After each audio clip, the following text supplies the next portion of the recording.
Moso duto kawuono ni okwe, nying Yesu. An iluonga ni Reverend Victoria Weje Mitema. An e jatend Victoria Ministries. Mantie Kisumu kendo wantiere US, Texas. Amora ine kawuono kuom duto mantie kama osebedo Nyasaye, osebedo jakorwa. Kendo aduoko erokamano kuom gima mosemiyowa. Ang'eni kata nobedo ni nitie jomoko ma kawuono chiewo ka dendgi ramo, jomoko chiewo ka onge pesa, jomoko chiewo kata ka onge mana gima gichamo e ot.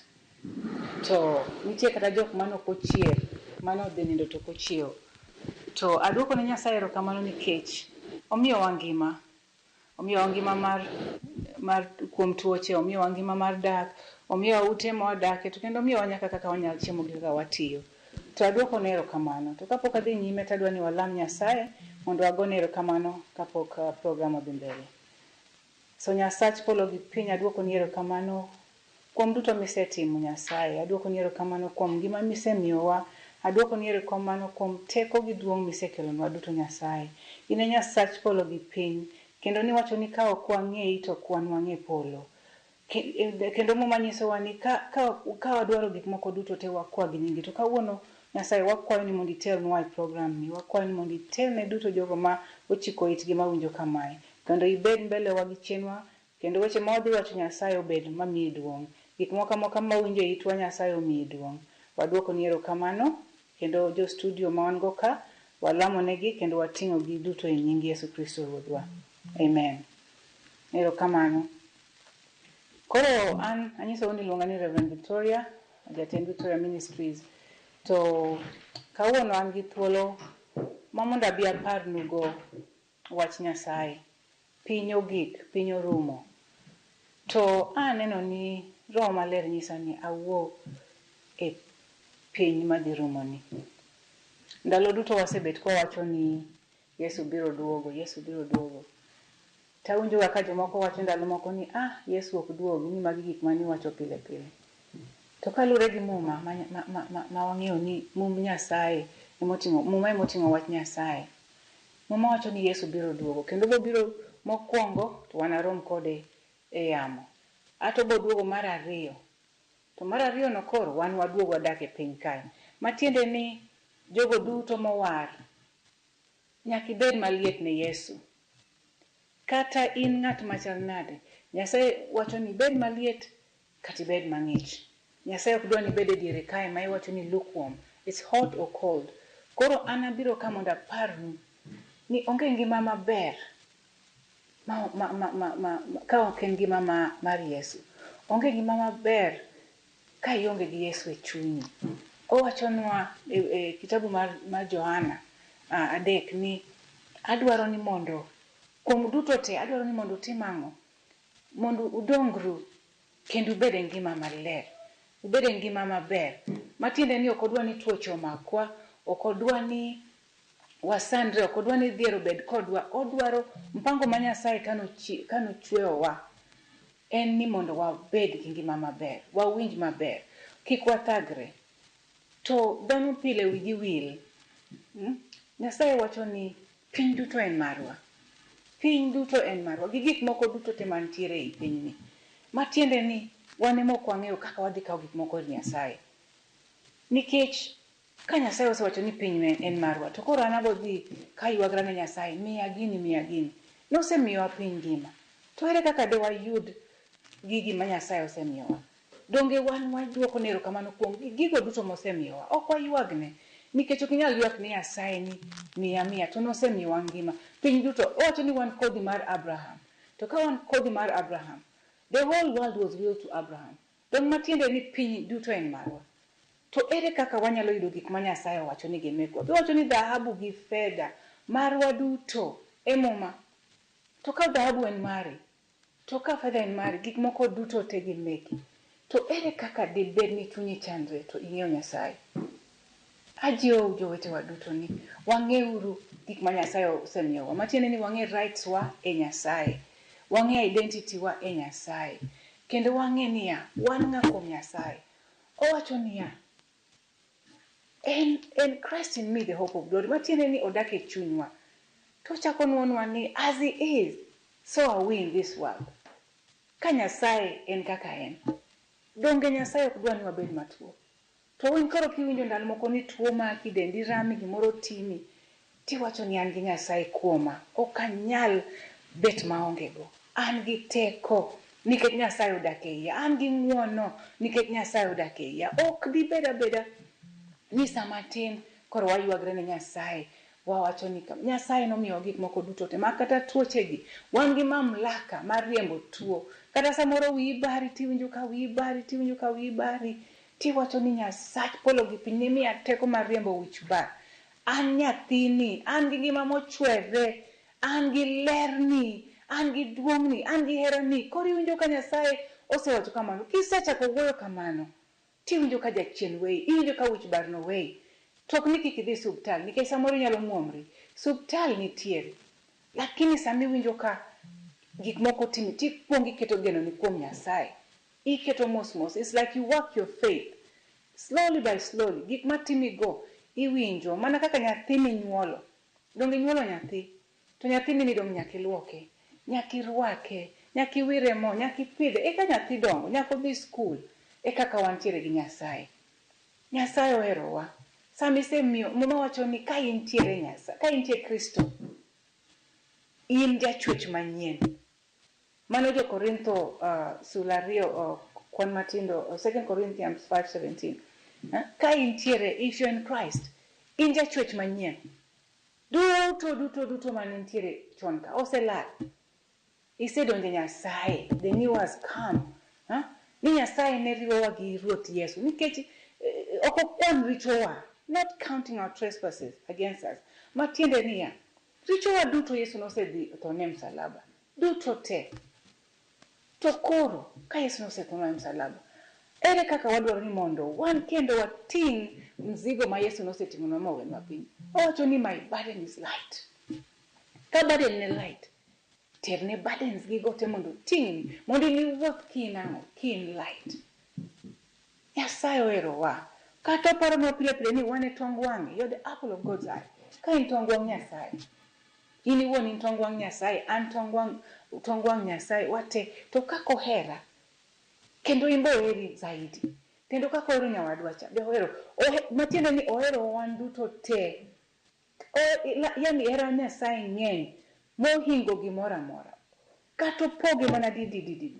To kila ng'ato yudo hera no equally. Ok ikompit ni Nyasaye ohero ng'acha mohinga. Nyasaye ok nyal hero ng'ato mohinga. Ohero wa duto wate. Nikech wan joge. Muma wacho ni kapok nochwewa, kapok nosowa iye minewa, ne ong'ewa. Matiende ni gigo duto te matimre ka e piny Nyasaye nong'e ni wabodhi, ni gigo biro timrenwa. To koro kata ka wadhi gik mwadhiego, wadhi through gik mwadhiego, to wang'eyo ni wan gi Yesu. Donge wawuotha ka wang'eyo. An samoro kata gik moko tima tawacho ni an gi Yesu e iya. Mor ma antie go en mor maradieri moting'ore malo, mor maduong'. Nikech ang'eyo ni Yesu nie chunya, Yesu nie iya, Yesu wuotho koda. Pareuru Paulo kaka Paulo notimo. Owacho ni nindo kech, norodhe, nowuotho duk, nodhi e nam modwa nimo. To duto te nodhi nyaka jela. To wacho ni duto te kada bed ni atimra kama, ka winjo gigi te, ayie winjo gigi, but ana winj gigi mohingo kaka Yesu nowinjo. Matiende ni ya, pariuru kaka Yesu nochwade msalaba, nong'udh ne olawo, noket ne osimbo mar kudho, ne gitamre ma giwacho ni ok en wuod Nyasaye. To ne pod oyie modhi nwa Jehanam, ni mondo kik wadhi Jehanam. Koro in, ka Yesu nodhi magi te duto, pare gik manodhi through. Ka Paulo nodhi through gigo, in ang'o ma mondo idhi through gigo? Wacho ni wabodhi through trials and tribulations, but we've overcome the world. Kaka wawuotho gi Yesu. Yesu e ler. Oparonwa ni wan, we are like a city set on a hill that cannot be hidden, which means we are the light of the world. Koro kin gi Yesu e chunyi ka mudho donjo iri nade.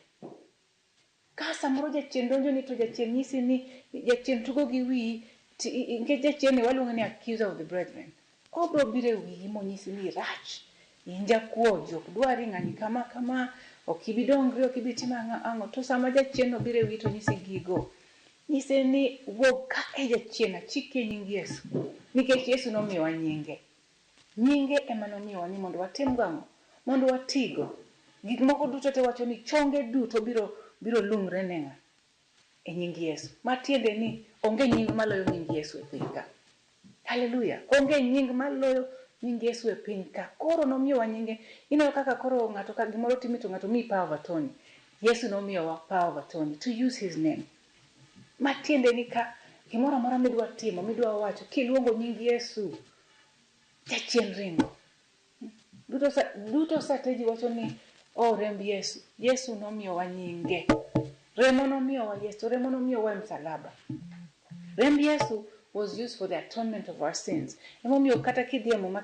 kiwuotho kama tineno ni sa kumoro amora moluong remo oluong richo koluong remo oluong richo matiende ni remb Yesu norumo msalaba the work was done on the cross so now bang' mano nomiyowa nyinge ni mondo watigo in my name you shall cast out demons matiende ni nyinge no wariembo go jochiende e nyinge no wachiero go jomotho e nyinge no wachango go jotuo nyinge manomiyowa koro sama walemuru ka wakwayo ni e nying Yesu muma wacho niya e Johana 14:6 wacho niya Yesu noduoke niya an e yo gi adiera gi ngima onge ng'ato manyalo biro ir wuonwa mak mana kuoma awinjo ni ndalo mang'eny gi inyiso jo mang'eny wacho ni itim ang'owa ni mondo irit matin kik yud Yesu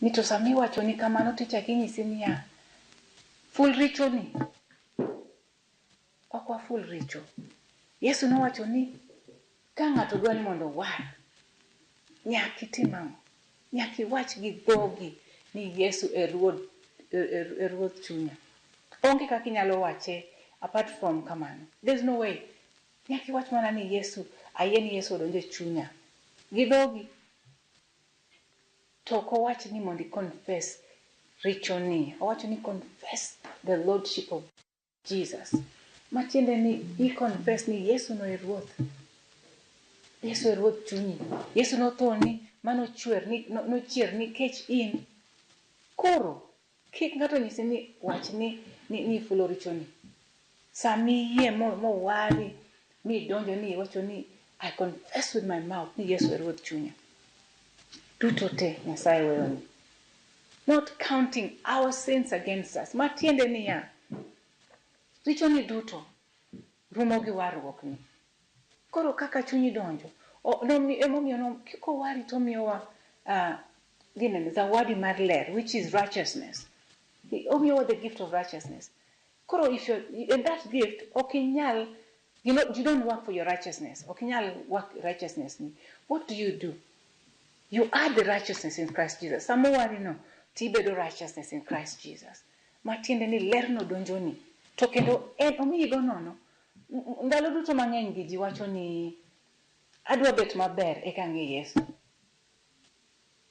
okibed maber eka ng'e Yesu Yesu wacho ni bi kaka in iwuon bi kaka in as you are matiende ni sami biro ir Yesu no kosemi ngima no ibedo lerne ibedo lerne ochalo kaka sami dhi mondo timni tibedo certificate of good conduct ja kaka sama wari you receive that gift of righteousness you don't work for it it's a gift God gives you that gift ni mondo itimang'o iwuothe ler ndalo duto to koro sama wari warruok ji wacho ni koro en sama wari no nyaka ichunga ni bed ni koro no warruok en wuotho mos gi Nyasaye kakimedo somo wach Nyasaye kakimedo herri kakimedo hero Nyasaye kakihero medo winjo wachne iwacho ni renewing of your mind renew mind ni gi wach Nyasaye renew mind ni gi wach Nyasaye pile kichio tisomo ichako gi Zaburi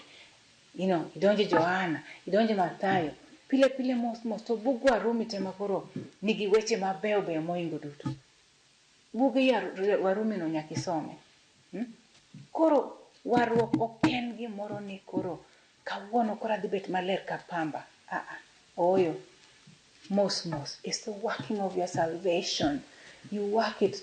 Kawuono nawuotho e town to aromo gi kijana moro to anyise ni to in be owari. Anyise ni ok oware to oluor ni koware to the backslide. Takone ni ng'ama onyisi ni the backslide. Ing'e ni warruok en gima ok tek. To ji ema medo kete mondo obed matek. Matiende ni samose wari cha. In itiatia mos, ilemo, isomo muma, tineno ka ngimani lokre aloka. Koro ne en gi nyadendi moro kanyo, to anyise ni nyadendi imbe owari, to onyiso nyadendi onyiero. To anyise ni kik iwuond, ang'e ni an jatich Nyasaye, abong'e ni wuond. Koro anyise ni pok owara. Koro anyise ni kawuono tadwa ni mondo owaru. Ni an aluor abo backslide. Tawacho ni to dhogi ni. Ing'e ni kane piny chakre, wabar matin. Kane piny chakre, ne nitie mudho. To kane nitie mudho, to Yesu nowacho ni, Nyasaye nowacho ni let there be light. Koro piny ni nobedo formed gi wach, spoken words. Nyasaye ne wacho let there be the light. Let there be this. Kamano kaka Nyasaye wacho. Koro wambe, dhogwa ni. Gima wawacho kode, gima rach miwacho, chunyi chamo mana gima rach miwacho no. Kiwacho gima ber, chunyi chamo gima ber no. Koro kata ka in iwinjo ni wacho isiko mana ni atuo. Chunyi bo chamo mana tuo no. Koro pile iwinjo mana kituo. To kata kiwinjo marach, tiwacho ni an angima, yes, angima. Chunyi bo chamo mano, obo chamo wach maler, wach maber mar ngima. Madhi mbele no, miwinjo sate kiwacho ni you do your affirmations every day. Gokinyi ka chiew tawacho ni I carry the life of Christ in me. Atingo ngima Yesu. An gi ngima mochwere. Ok anyal fail, ok nyal loya, jachien ok nyal donje iya. Awuotho e ginene duong' Yesu, achung' malo, ogwedha e wiya nyaka e tienda. Onge ng'ama nyisa ni kumoro ma donje ji nyaka yiena. Nyaka iwuo kamano ka ng'ama ohero Yesu. Koro gima wacho en ni kik iluor ni owari mondo ni kowari tibo ibo dok chien. Idok chien nang'o tine ler. Ka ile ler, ere kaka idwa ni iriwri gi mudho? Mano be nyalre adier. Ler gi mudho ok riwre. Onge ndalo mosewinjo ni ler gi mudho oriwre. Gigo ok donj kamoro achiel. Koro ka ine ler, tiwuothe ler. Maka joneni to ina taya. Ka ng'ato nikech iting'o Yesu e chunyi. Wer moro ma kata wacho ni kan Yesu to kayieng nicha. In gokinyi chiew kata samoro ionge kata gi skari. Ionge kata kaka idhi tich. To ka in gi Yesu Ruoth, onge gimiluoro. Buk mar Mathayo sura 24, 15 wacho niya, polo gi piny biro rumo, to wechega ok bi rumo. Matiende ni wach Nyasaye ochwere. Okano rum. Gik moko te biro rumo. Mama ni biro weyi, baba ni biro weyi, ji duto biro weyi. To wach Nyasaye ok bi rumo. Koro wach Nyasaye no ema kimako. To onge gimoro amora manyalo timi. Kwang'iyo gik moko matimre e pinyni. Waneno dhawo mantiere Israel. Dhawo mantie e Iran. Neuru Syria kaka gik moko timre. Piny osiko, piny orumo. Gigi duto nitiere muma. Iwinjo ka Nyasaye wacho ni ndalo mogik bro bedo gik moko maricho. Bro bedo jopuonjre mabiro gi weche different doctrines. Ibo winjo gik moko man iluongo ni seducing spirits. Gik manyisi gimoro, odwa ni onyisi gima mit midwa winjo no. Emo bo nyisi, ok odwa nyisi kata en adieri, ok odwa nyisi mana gik moko maricho, mabeyo according to seducing spirits.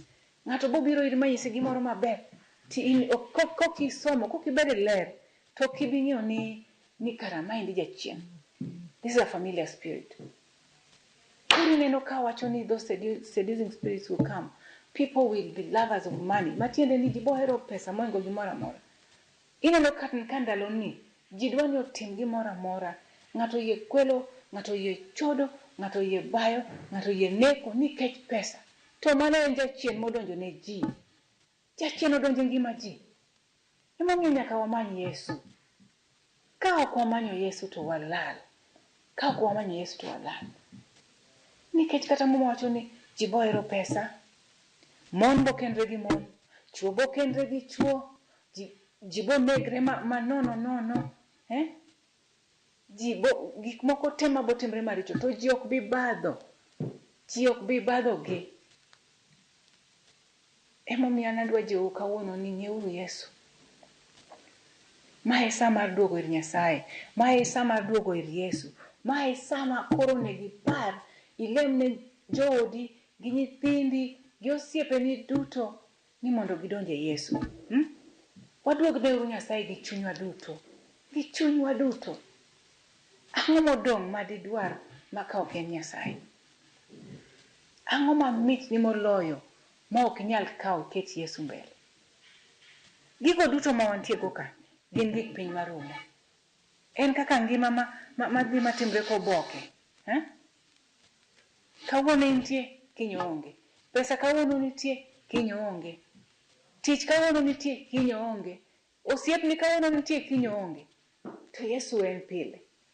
Yesu en pile. Pile. Entie ka kawuono. Entie, ibo dhi timo gigenigo. Tichak iduogo ir Yesu. Ibo dhi timo gigenigo. Tichak iduogo mana kuma intiere cha. Anyisoga osiepna moro kanyo ma atemoga ni mondo oware malich. Nikech chunye ler. Chunye ler. To samoro madho kong'o. Anyise ni kong'o ni bo ok bi teri kumoro. To anyisa ni an gi shida, gik moko chanda. Emomiyo amadho kong'o. To kong'o imadho gokinyi. Anyise ni madho kong'o to kiny gokinyi iduogo kaka in. Kiny gokinyi iduogo kaka in. Matiende ni kong'o ni en mana gimoro mantie kanyo temporarily. Oko bodhi. Imadhe, timer to shida gi rumo to ka kong'o rumo, chako duogo mane wika. Eruru Yesu. Yude uru. Manye uru. Wapake. Wahere. Kendo watine ruoth. Gi duto ma wan go. Gi ngimawa, gi chunywa, gi mwanduwa, gi nyithindwa, gi tijewa. Nikech kata tijino ok orumo. Ng'ami yuaga gi nyinge. Yesu yawa. Koro tich orumona. Atim nang'o? Nyasaye yawa. Nikech ok ing'e Yesu. King'eyo Yesu, ok anilal. Yesu ok lokre. Yesu ok lokre. Yesu en osiepna, en osiepni, en osiep ji duto ma ok lokre. Ndalo mane Pontius Pilate ne gidwa ni ogur Yesu. To jopuonjre Yesu ne igi owang'. Makoro ne gidwa gore gi jogo. To ne okwerogi ni an ok awuog e pinyni. Ok awuog e pinyni. I'm not of this world. If I was of this world, dikoro jopuonjre na gi onge. Matiende ni pinyni wantiere mana matin. E seche matin. Wan mana e seche matin. Wantiere seche matin. To kendo Yesu boduogo. To Yesu koduogo. Ok adwa ni ng'ato dong'i. Ok adwa ni iwach ni ya odak nang'e Yesu. Ok adwa ni wach ni Reverend Victoria cha nong'eyo Yesu to nodak nonyisa wach Yesu. An ok adwa wechego. Ok adwa winjo ni ng'ato kia Yesu. To antie ka. Emomiyo kapok iyudo Yesu e ngimani, kapok ing'eye, kapod ikia wachne, muma wacho ni my people perish for lack of knowledge. Matiende ni kikia wach Nyasaye. Emomiyo wan ka Emomiyo wan ka mondo watim ang'o? Mondo wapuonj wach Nyasaye, mondo wakelnu knowledge no. Wan ka nikech Yesu notho mondo wabed ka. Wan ka nikech Yesu nodhi e Jehanamu Monde ka wan ka. Owacho ni he went to hell and made a spectacle of the devil. Uwaro ndalo ma iwacho ni ndalo mang'eny ji penjo ni to Yesu ni kane en wuod Nyasaye adier, ang'o momiyo noywak ni Nyasacha iweya nang'o? Nyasaye ok riwre gi richo.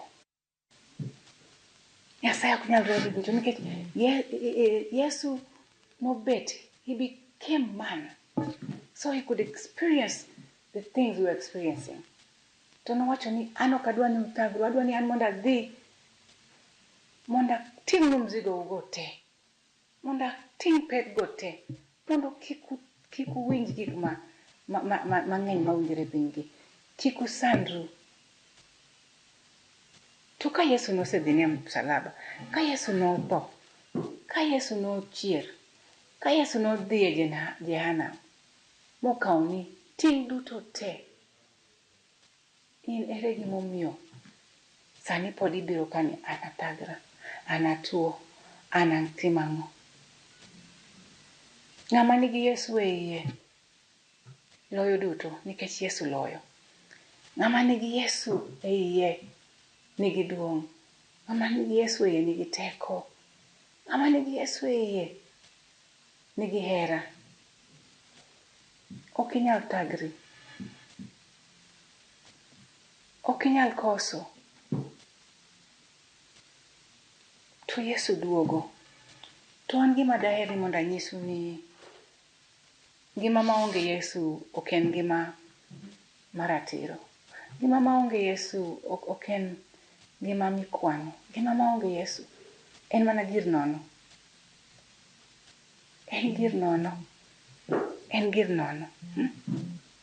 Iparonwa pile ni ngima piny biro rumo.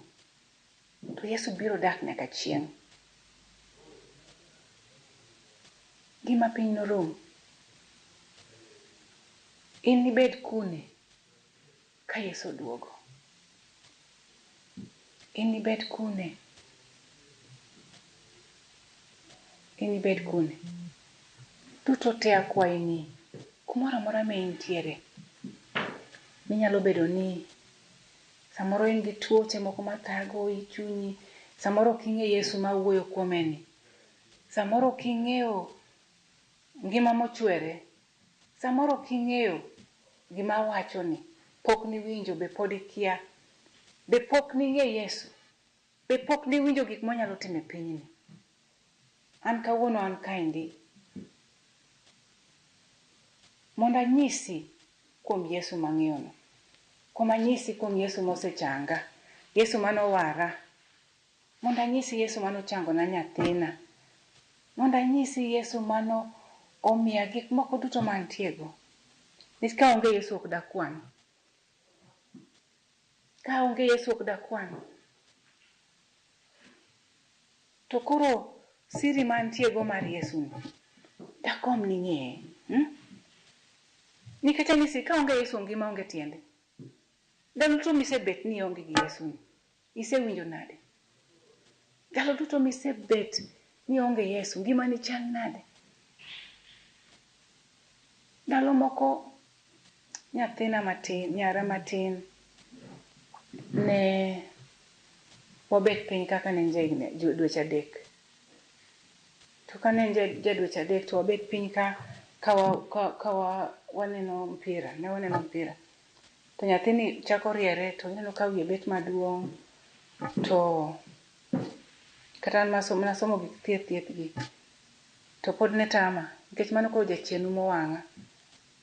Koro awe ni nyathini ni mana gi gas e iye, to awe ni nyathini to nyathina ni aluongo ambulance, alemo to aluongo ambulance wadhi suptal. Kwadhi suptal, noyudo ka wik mokalo, ne nitie nyako moro kanyo mane nigi nyithindo 3.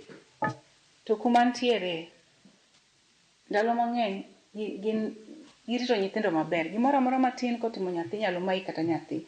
Gimoro amora matin kotimo ni inyalo riembi.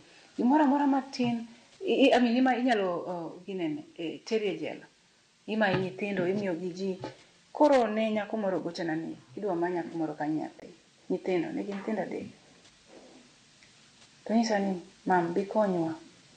Na wuok kanyo ma nadhi makonyo. Ma jogo nyisa ni nyithindo gibo kawo gima na dweche 3 nikech min gi omak. Gibo kawo gima na dweche 3 to amina wige 3. Tibo sirkal bo kawo gi duok ne min gi. Nyithindo go nadwa bet go higa 1. But mano ok e gima adwa wacho. Week mokalo nakawo nyithindo mondo adag kodgi. Koro week malure nyara bet matuo. Okawo motera nyathi, okawo osuptal. Koro jogo chako nyisa ni ng'ato nogo wi nyathi nigi fracture wiye. Takwera ni nyathi onge fracture wiye. Ang'o ma otimo nyathi? Koro achako penjo ji jok madong' na nyathi. Nigo nyathi piny apenjo mama ni mam nyathi nolwar ni. To giwacho ni Koro luongna polis, luongna detectives, luongna joma tiyo gi sirkal matiyo gi nyithindo. Koro idwa maya nyithinda. Koro nyiso jaoda ni jaoda odhi okel nyithindo te mondo otergi ka sirkal kuchocho. Kanyiso gi ni an ok ago nyathi. To sama wadonjo ni inyisa ni nyathina idhi yang' wiye. To ginyisi ni nyathini samoro obo bet ni ok obi wuoyo, obo ran, ok obi wuotho, gik mang'eny gi. Koro giketo na pipe e wi nyathi, tube e wi nyathi. To giwacho na ni in koro ma nyithindo. Anyiso gi ni an ok dago nyathina. Koro ne gikawo nyathini ma giyang'o ma gidhi. Ka gidhi timo kendo test mar 2 nikech pi kara nodino gigo. Nikech pi nopong' na gi e wi nyathi. Koro ginyisa ni giluonga e ofis. Sama koro jaoda kelo nyithindo. To giwacho ni wadwa go ni mos. Senso Nyasaye ni Nyasaye. An pok ago nyathi. To mama na be pok ogo nyathi piny. To siep mama na cha be pok ogo nyathi piny. To ang'o mwacho ni ago nyathi? Koro ne waduogo malemo manyiso Nyasaye ni Nyasaye ing'e adieri mara. Koro kabudho matis ni kinyne to koro gigocho ne nyithindo go ni nyithindo duok nyithindo ot. Kik ibi mondi. Koro daktari luonga e room to nyisa ni wadwa go ni mos. Wadwa go ni mos ni nyathini nonyuole gi gimoro modino wiye kama pi ok wuog piny. Koro wadwa go ni mos ni ok itimang'o ok ni go nyathi. Koro adwa nyisou ni bete Yesu ber. Nyathina no noketne tube ma pod en ga go sani lakini ok ding'e. Yesu nochange. Yesu nochange. Owuoyo sani nyathina dibet higni 16. Kendo riek, kendo nyathi morikni kabisa. Koro anyisou ni an aseneno wang' Yesu, aseneno lwet Yesu. Osewuotho koda ndalo duto nikech aseneno lwete. To kata ok mano kende. An nitiere gi testimonies mang'eny manyalo wacho. To waonge gi sa. Lakini adwa nyisou ni onge gima ber maloyo bet gi Yesu. Awacho ni kiponde iya to an aumi gi buomba. In iponde Yesu. In maonge Yesu no. Idak nang'o? In maonge Yesu nyithindi odak nang'o? In mionge Yesu no. Iwuotho nade? Kata ka kumi intiere. Iwuotho nade? Adwa jiwou. Pile pile ajiwo ga ji. Ni ng'euru Yesu. Piny osiko. Piny orumo. Piny orumo. Neuru gik matimre piny. Neuru gik matimre piny makoro iluor kuma nitie ji negre gi bunde sate kinyo ni kawuono ng'ato nego ng'ani gi bunde, ng'ani ochuo ng'ani gi pala, ng'ani otimo ang'o to ne gir nono. Kata Kisumu tinde ji igoji, Kisumu tinde igoji. Kisumu tinde nego ji. Kisumu tinde timo gik moko duto mok ber. Tana kwao niya. Ng'euru Yesu. Ng'euru Yesu gi chunyu duto. Wacho ni hera gi chunyi duto. Gi chunya duto. Gimoro amora. Gi chunya duto. Mondo watim ang'o? Wawuoth e ler. Wahero Yesu. Nikech ka wahero Yesu, to onge gima rach. Ka wahero Yesu, to onge gima nyalo tamowa. Ka wahero Yesu, to ok wabi lal. Nikech Yesu nyalo. Yesu oloyo. Yesu nyalo duto. Kinde duto misebet kiwuothoni. Kinde duto misebet kilal. Kinde duto misebet kionge kwe. Adwaro ni mondo ilok pachi, mondo iparri, mondo iwach ni Yesu oloyo. Yesu e jatich ruoth chunya. Yesu e jaherana. Yesu e ohingana. Yesu e osiepna. Piny orumo. Ndalo moko niwacho ni jok mawuok Iran. Iran is the old Persia. Mama wacho ni pinyno noduog ne jokristo. Dongo neno sani kaka koro jogo mang'eny mawuok Iran yudo Yesu. Donge ranyisi.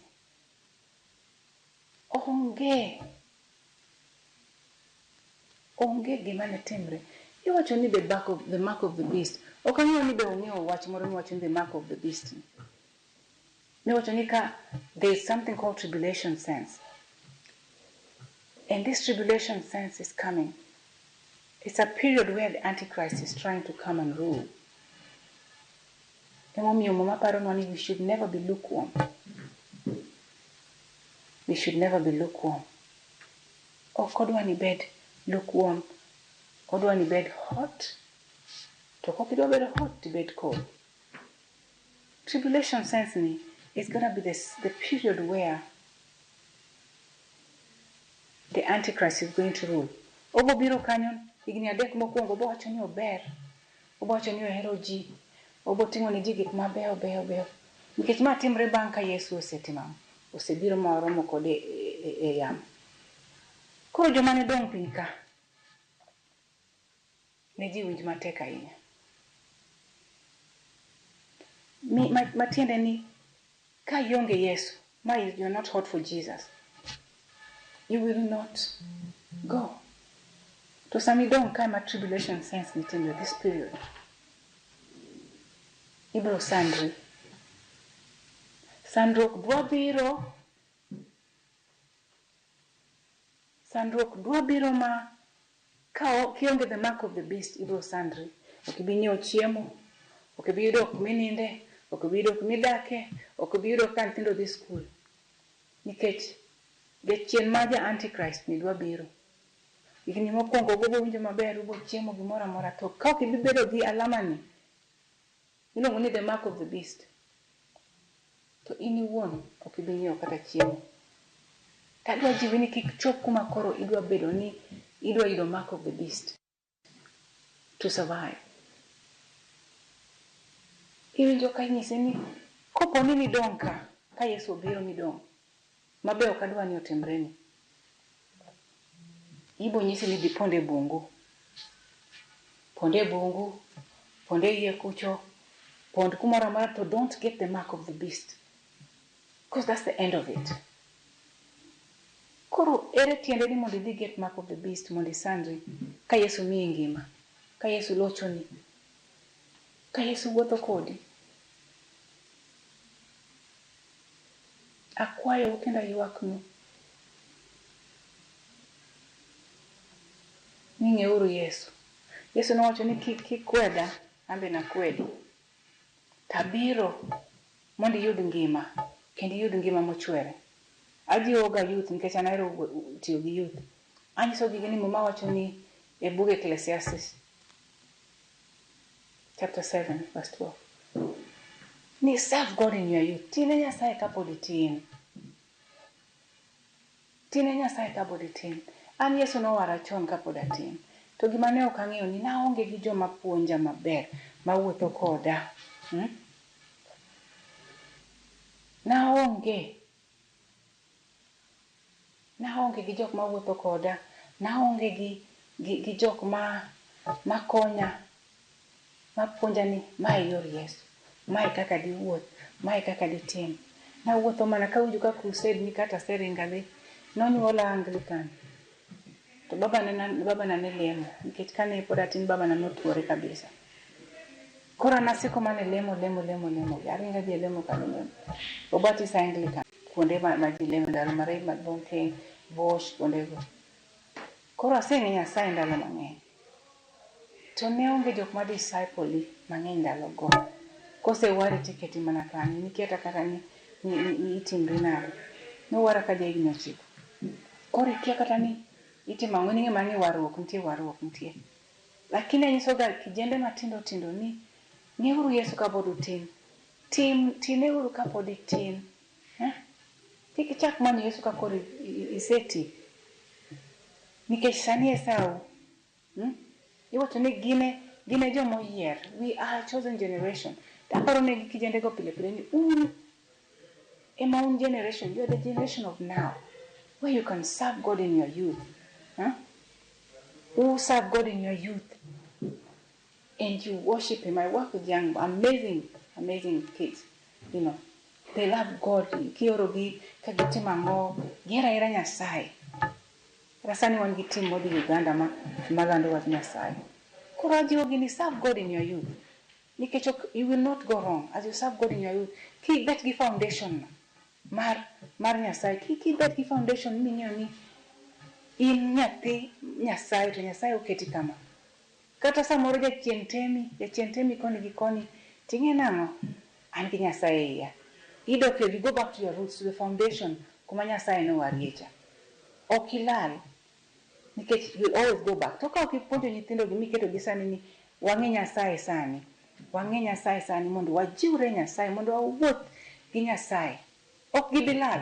Kata ne gilal matin gibo mana duogo kanyo. Koro nadwa jiwo. Kendo adwoko ne Nyasaye erokamano kuom miya thuolo mar tiyo gi nyithindo matindo. Kendo kuom puonjo gi wach Nyasaye. Wan gi kanisa wan go kaendi iyudo wa Mega City. To wadwa ni mondo wajiw yudhe obi. Wadhi bet gi chieng' yawo kanisa maduong' ma wabulando. Entiere Mega City ka. Iluongo ni Victoria Ministries. Iluongo ni Nguvu ya Neema Victoria Ministries. Koro wadwa ni kanisa ni obed kanisa ma jo youth. Ma youth ohero magi pako Nyasaye. Wamiyo gi thuolo pako Nyasaye kaka gin. Lamo Nyasaye kaka gin. Koro kudwa yudo wa to unyalo yudo wa 0793 523 402. Inyalo bedo ni in gi penjo, inyalo bedo ni in gi lamo midwano lamni, inyalo bedo ni in gi pek moro ma in go. Inyalo bedo ni poko wari, tidwa ni mondo Nyasaye owar chunyi. Gochnwa e namba no. Mondo walemni. Shida moro wanyisi gima Nyasaye wacho kuomi nikech ikia kaka wacho ni mbele ni mama wacho ni jogalal nikech gikia dok ging'eyo. To kiseng'eyo mane buk mar Hosea ka kiseng'eyo ni kamae an nyathi Nyasaye onge gima tima kadak e Nyasaye duto te Nyasaye odak ei to Roho Maler be nooronwa ni Roho Maler odak ei ndalo machon Roho Maler ni wamanyo gi kuonde mopogore lakini nowacho ni kodhi to wenwa ng'at mabobedo osiepwa mabo puonjowa mabo wuotho kodwa mabo telonwa mane Roho Maler. Kora jiwo ni kapok owari manywa mondo wakel ir Yesu. Kapok ing'e Yesu no biwa puonji biwanyisi kaka Yesu loyo. Kapok ing'eyo wachne wakwayi ni mondo ibi manywa mondo wapuonji ka Victoria Ministries. Wanyalo wuotho kodi wanyalo tayi to ken mana kanisa mar youth kende nyaka duto te orwako nyithindo jodongo mamine gi duto te warwako uni mondo bi mondo watim ang'o wapak Yesu maka Yesu duogo to wate wanadhi wanaromne. Adwoko erokamano kuom chenro ni, adwoko erokamano kuom nafas momiya ni, kendo adwoko erokamano ne joramogi mokonya gi nafas gi platform mar nyiso ji kuom Yesu. Nikech mano e gima chunya morgo. Chunya mor ka nyiso ji ni Yesu oloyo, Yesu e Ruoth, Yesu e Jawar, Yesu e Jatelo, Yesu e ngima, Yesu e duong'. To duto te akwayi ni kapok ing'e Yesu mondo iwach lamo ni koda. Ni Nyasacha akwayi ni mondo idonj e chunya. Nitho na msalaba michier chieng' mar adek nitho nikech richona. Akwayi ni mondo idonj e chunya kawuono. An nyathi Nyasaye chakre kawuono. Amen. Koro aselamo wach Nyasaye kiwacho wach lemo no to ng'eni Yesu odonjo e chunyi. Nyasaye ogwedhu.